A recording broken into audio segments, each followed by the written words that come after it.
What is going on, everybody? Welcome back to the Civilization 5 AI only community battle. Things getting pretty crazy. We got wars going on all over Europe right now as Byzantium and the Papal States continue to fall to Ethiopia and the Huns. Although the Huns aren't having as much impact anymore, we might see them take the city of Azure very soon. Gandhi's up to something. No idea what, but he's sending his troops somewhere. Obviously, Belgium is still trying to siege Benevento. Who knows? Maybe they'll have some more luck now. Maybe they've finally got enough units encircling the city. Who knows? It's crazy what's going on over there. Elsewhere, South America is pretty peaceful. Last time I checked, actually, how are the Incans doing it? Okay, the Incans may actually take this city, which will be really useful because it will allow them to send ships around. So bear that in mind. That's gonna be really beneficial. They do have coastal cities on this side. They're all puppets, but they have got frigates over here, so they obviously are building frigates, which is unusual. Usually puppets just build buildings, and it's very annoying.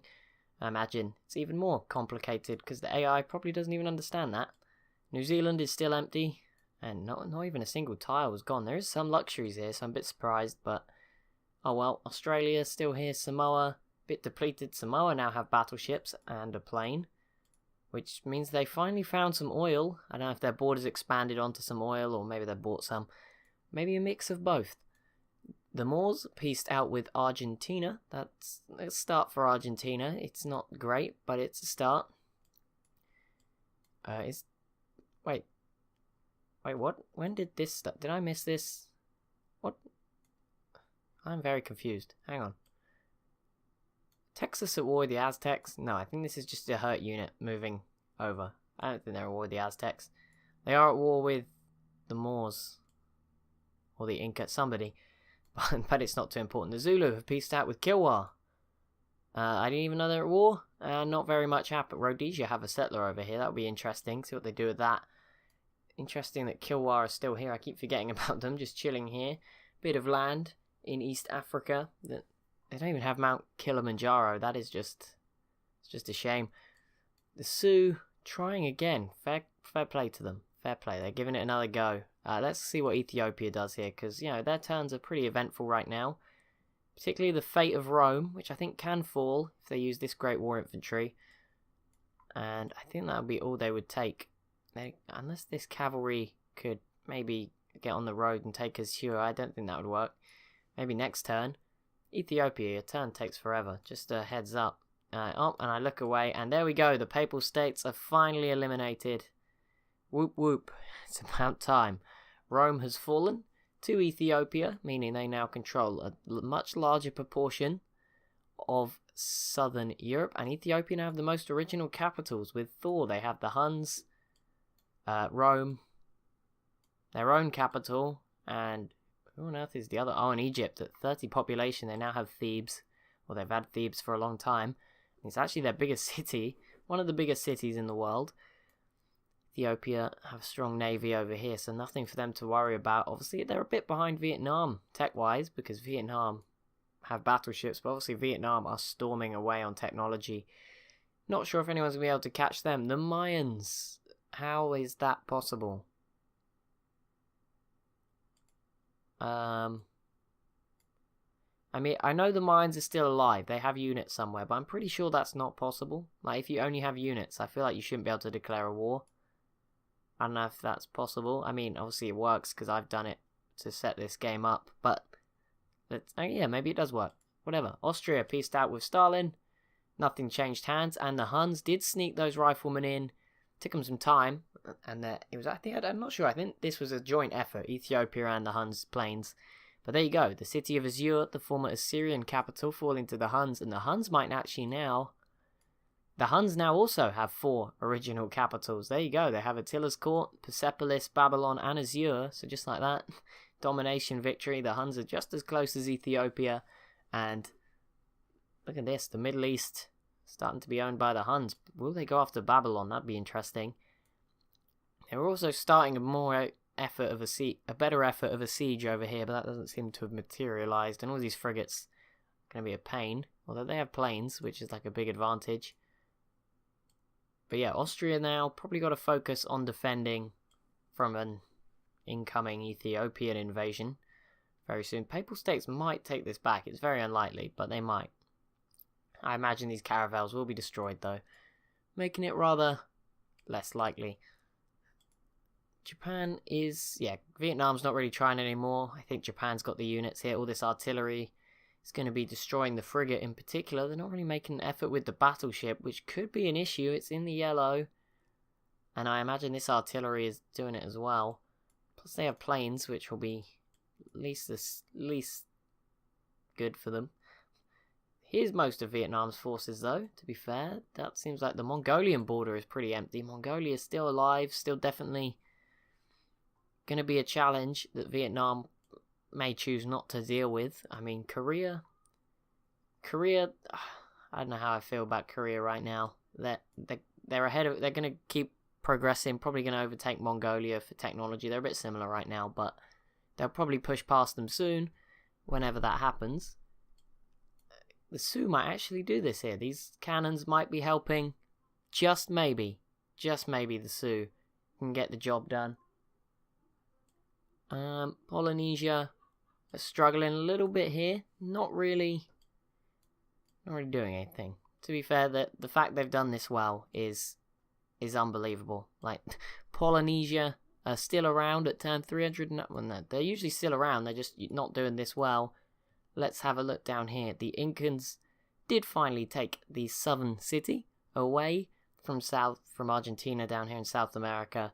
And that's pretty big, because that's going to give them, of course, access to both the Atlantic and the Pacific, which means they can get their boats from the Pacific, if they want to, around here to attack Buenos Aires, which would be really big for them in South America, because they're behind Brazil, but before the game ends, I wouldn't be surprised if they catch up and sort of overtake them technology-wise. They're definitely ahead of them sort of in numbers, but they need to get ahead in tech as well, because these frigates...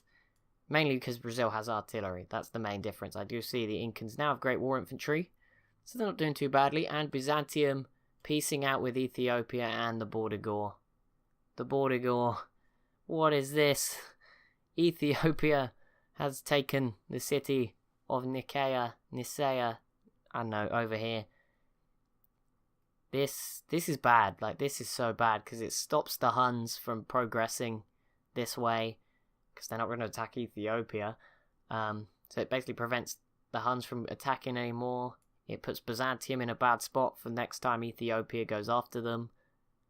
Yeah, that's just really not good. That is a strong foothold in the Black Sea. Ethiopia could stick some really advanced ships in here. It's unlikely, because they'll probably keep it as a puppet, but yeah, that would be really bad. I don't know what India's doing, by the way. I think they're going after Stalin, and they just don't really... they're never going to be able to fit through and work it out, but I think that's what they're trying to do. Is that a Korean submarine? No, it's just an ironclad. Never mind. Korea has entered the modern era, though. Good job, Korea. I mean, having a lot of turtle ships doesn't suggest you're in the modern era, but I'll give it to you. You have great war infantry, and the Eiffel Tower is completed in Vietnam. And yeah, these planes putting in work, and this battleship is about to die. Surprisingly, Vietnam has no melee units over here, so despite Osaka being primed and ready to be invaded, it is not going to be taken over. Maybe Polynesia might sneak in with a privateer, declare war. That'd be cool. May not be the best idea. Also, look at this Polynesian force down here. What are you doing? What are you doing with that? Samoa has infantry. They've had it since the start of the video. I don't know why I'm making such a big point of it now, but that shows they are still, to somewhat extent, keeping up with Vietnam. But I think that's the Viet Cong is an infantry replacement by the look of it. So, probably not. Yeah, I think it is infantry replacement. For some reason I thought it was marine, but I think it is just a replacement for the Viet Cong. For the infantry, because there's no way they would have that many, they would reasonably have that many infantry. So, yeah. Infantry? Sorry, there's no reason they'd have that many marines to upgrade to Viet Cong. That's what I'm thinking. Plus, they would still have their infantry, which they would have a lot of. So, that explains it all, really. The Incans maybe actually going to keep going here. Maybe take this city here on the west coast of South America. It's just not been a good time. I mean, Brazil spent so long, pretty much destroyed all of Argentina's army. And the Incans have just reaped the rewards. They even took La Plata. Brazil held it for like a turn before it was over. And look at this, the Amazon rainforest is no more over here. Just fire and Well, the Incans don't care about the rainforest, obviously. That has been established. Okay, let's see what's going on over here. Texas really starting to build up some planes. They are not going to go down without a fight in this one, it seems, but they're just not doing things. They could be like taken over. Like the fact they're level on tech with the Aztecs shows that they have not been good enough to deserve winning. Oh no, they have Great War infantry, but still, that's not. They don't have enough of it, and they're not really. I mean, you'd fear that Polynesia could probably take them on here and take like Dallas. I mean, the mountains would stop any further either way, but Dallas here could potentially fall to Polynesia. That'd be interesting. Vietnam is still struggling over here. Let's see what Belgium's getting up to. Still finding it difficult. But they are going to be another issue if Ethiopia is really going to go in and the Soviet Union has peaced out with India and Japan. Korea has gone autocracy. Nigeria and India have declared... Oh, there we go, finally. India versus Kilwa. It's been coming, and in one turn. That's all it's going to take. Nigeria v Kilwa doesn't matter. And Stalin obviously piecing out with Japan. Just make sure he didn't gain anything miraculously. I also see Stalin has planes now, which is only going to would have made Austria's efforts harder. But it may mean we see Celtic Sweden falling now, because, you know, it's going to be a lot easier now he's got planes, and that's annoying. I'm trying to write on my list of who's gone what ideology, and this pen isn't working. There we go. Korea, autocratic. Interesting. But yeah, I imagine we'll see Stalin take this in the coming turns, now that he's got that aerial support. Let's see, Ethiopia with a lot of planes now in the Mediterranean. I imagine the resistance isn't going to be too nice, but they will probably return to being happy again soon. I mean, the Huns still made some big gains from that war. Gaining Azure and Babylon, both big cities for them to take in the Middle East. Lots of resources. I mean, neither of them the huge populations you'd expect from where they're starting on these floodplains, but there's been a lot of war here, okay? A lot of war. A lot of owners for some of these cities as well. Poor old Byzantium, hey? Look at them now. Just a bit of Crimea, a little bit of the Eastern Balkans, and Constantinople, or not even, I don't know, west of the Black Sea land, and a bit of Turkey. That's all they're left with. It's been a tough time for them. They'll be back, I'm sure. At least Austria is still going strong, you know. Byzantium and Austria really flying the flag for nations or civs that don't really do very well usually. Polynesia doing that too. I mean, Samoa, they tend to always do well now. I mean, they've had 2 games, they've done well twice, so they're obviously very good. Australia now has planes. There you go. That is a problem. Samoa have planes as well, so do Vietnam, so that is interesting. Maybe, obviously planes just change how war works altogether, which is the interesting thing. And Polynesia definitely look like they're considering invading Samoa. I don't think they'd go after Vietnam. It's a bit too much of an ask for anybody, really, at the moment. And yeah, it seems like Osaka is safe. Looks like this war's going to fizzle out. Thing is, it's going to take a while for Japan to rebuild all these units. They lost a lot of units defending these southern 3 cities. Obviously, they lost one of them. Mali. I know. I just keep forgetting Mali exists. They actually have planes, and they're doing okay up here in North Africa. I mean, the problem is they can't really go after anyone. They can literally, like before, earlier on. Also, Nigeria. Why do you have so many carriers when you only have 3 planes? India has declared war on the Sioux and will be uniting India under their colours at the next turn. It was one early, but they'll kick Kilwa out of India, the subcontinent. And that will look a bit nicer, at least. That'll be pretty cool as well to see Gandhi finally pick up a city and maybe get a bit of an appetite for war. Who knows?